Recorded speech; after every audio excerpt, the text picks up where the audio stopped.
Um, Howdy, welcome back. This is the Daily Dose of Dopamine. I'm Susan. The guy in the middle there is Robert, or at least to me, and the guy next to him is Dan Cochran, his daddy.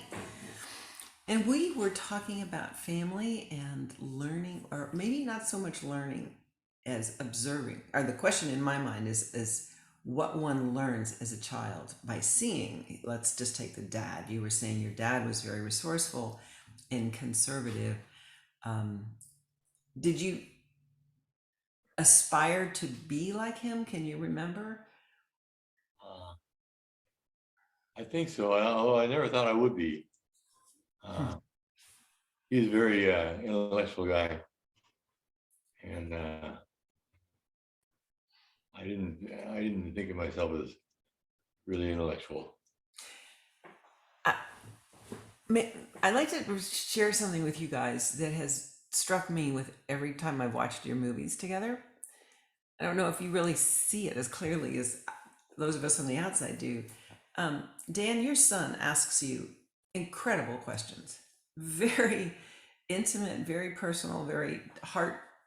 It's coming from his heart straight to your heart, and you answer them. It's an amazing relationship that I witnessed in your movies. Or do you know how special it is, how unusual it is to have that question asked and be able to answer it? I feel very, very comfortable when he's behind the camera. Uh, I noticed that right away. Well, that would help for sure. But I mean, not but it's amazing. It has made for me. It's made the movies. It's the depth of connection between the two of you, and how it's actually created a future for Well, Robert. we worked on that. I mean, Dad laid the seed for that by saying he wanted more than a surface level relationship by exploring my love of the A's and baseball. And we had no idea where that was going. But I mean, what a grand offer to say, hey, do you want to go to all 30 parks, no matter how long it takes? I mean, that's not a hey, let's go to a ball game or even get season tickets for our local whatever. I mean, the idea of going on an adventure and exploring this on a level. And at the time, really, Dad was yes-anding what was my pursuit, which was to be, an ESPN Sports Center type guy. That's a pretty good thing to have on your resume, going that direction. So Dad was really supporting all kinds of levels for me. So to take that and then, I mean, it didn't pan out like life says, right? It didn't go the way you thought it would. And then to say, here's where, again, I take puzzle pieces and put them together. I'm going to combine this unknown Parkinson's to this unfinished journey. That doesn't seem to go together.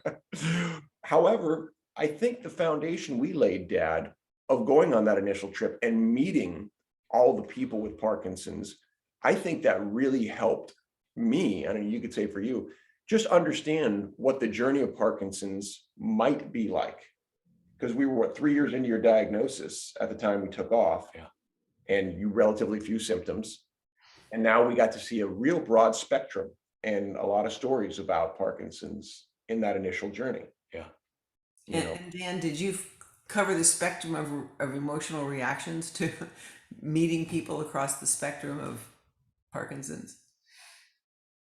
What was the question? So how did you feel about meeting all the different people at different levels? I mean, I know you were very affected by John, our host in Trudeau in Detroit, who was much more advanced. Yeah, it was something different.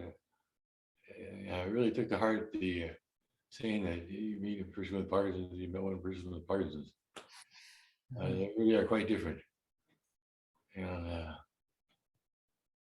they're each interesting in their own way.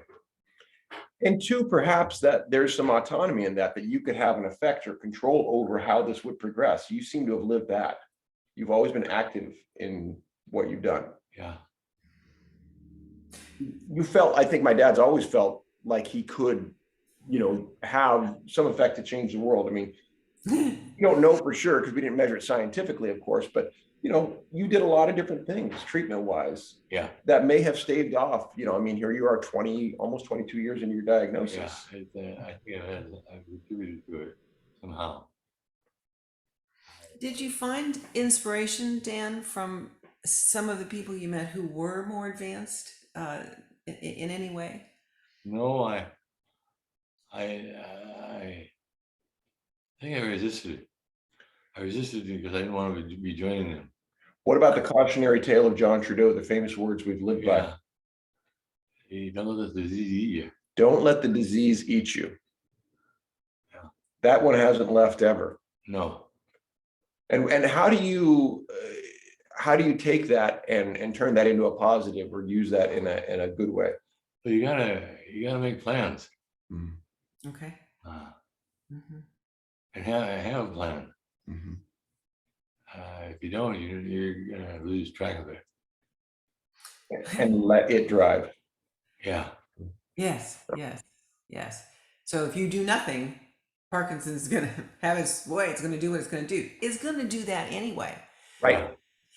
Last night, my body wasn't right. Something was wrong, and everything was wrong, and I just couldn't get comfortable in my body, and I just started walking up and down my house, the length of my house.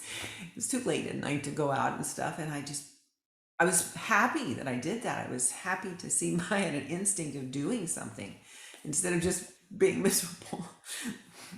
That's how I felt.